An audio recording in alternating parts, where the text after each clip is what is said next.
My life in this world is not just about waiting to leave. It's about participating in what God's already doing. We're not just waiting for restoration. We're part of the process of restoration.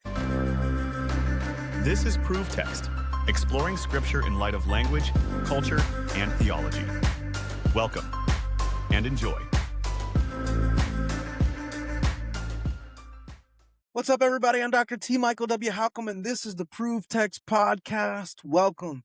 Lately, I've been talking a bit about Genesis, and today I want to talk about resurrection in relation to Genesis. Now, when we think about resurrection, we just think of the New Testament, but today we're going to connect it back to Genesis. And I want to start with, just a claim that resurrection only makes sense if creation itself is worth saving. Now, that might sound odd. It might even sound simple.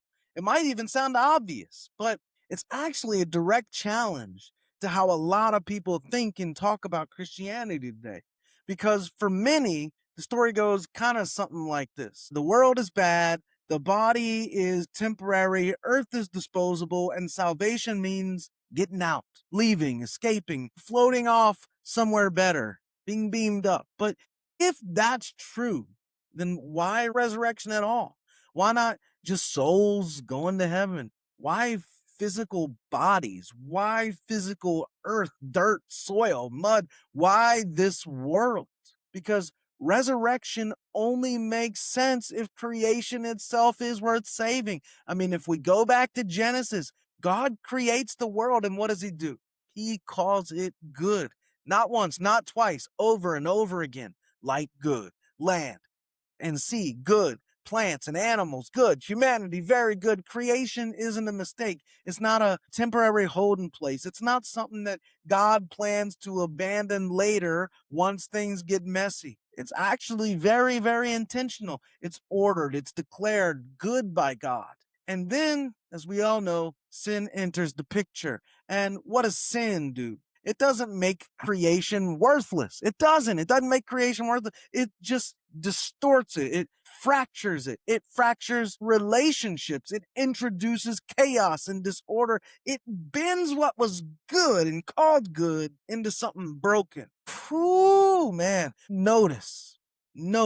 God, he doesn't respond to that by just scrapping creation. He doesn't say, well, that didn't work. Let's start over somewhere else. Nah, he begins a long, patient work of restoration. And that's the thread that runs throughout the entire scripture. God isn't trying to rescue us from creation. He's working to restore creation and restore us within it. That's why when we get to the New Testament, salvation isn't described as escape. It's described as new creation. That language really, really matters, because if the goal was abandonment, we wouldn't need renewal. We'd just need departure.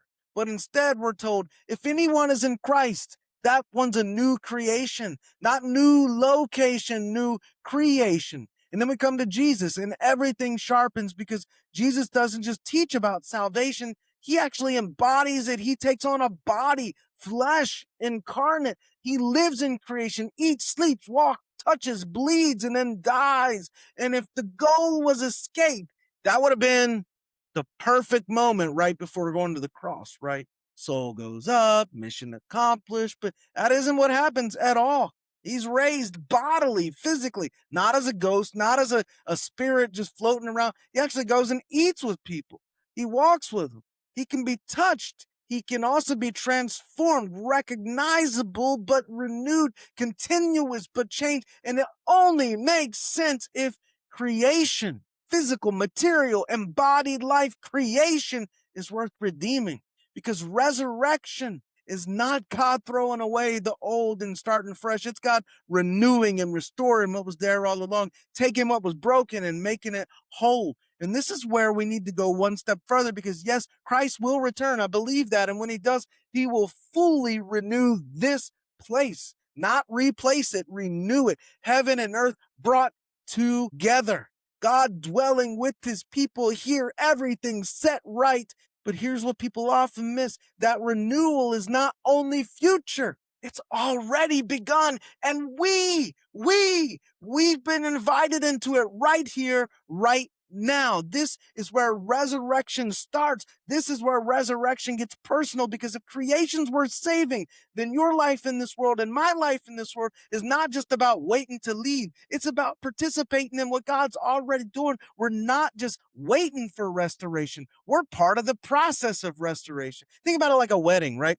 The day's coming. The wedding day's coming. The groom is returning. Everything will be made complete. But in the meantime, the bride's preparing, setting the table, arranging the space, getting everything decorated and ready, making everything beautiful for what's coming. Not because she completes the wedding, but because she participates in it. That's the church. The bride of Christ, that's us. We don't bring the kingdom in its fullness. Christ does that, but we prepare it. We live in ways that anticipate it. We've been invited to do that. We push back then against disorder. We pursue justice. We cultivate goodness. Well, we cultivate beauty. We reflect God's rule in small, real, tangible ways, not perfectly, but intentionally, because resurrection isn't just something we believe in. It's something that we begin to live out right here, right now. And so when we say resurrection only makes sense if creation is worth saving, I'm not just making a theological point. I'm talking about being called into a way of life, a way of seeing the world, a way of living in the world,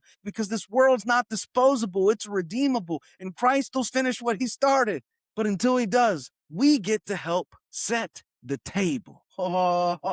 Until he does, we get to help set the table. Christ will finish what he started, but until he does, we get to help set the table. Woo! We get to help set the table. All right, y'all, I'm Dr. T. Michael W. Halcomb. This is the Proof Text Podcast. Make sure you hit that subscribe button, the like button, leave a comment. Make sure you share this. I'm going to stop there and say, I hope that helps. Interested in growing your ancient language skills but not sure where to start? GlossaHouse can help. From illustrated readers and short stories to lexicons and grammars, GlossaHouse offers a variety of resources for beginning, intermediate, and experienced ancient language learners. Head to glossahouse.com today. GlossaHouse, language resources for the global community.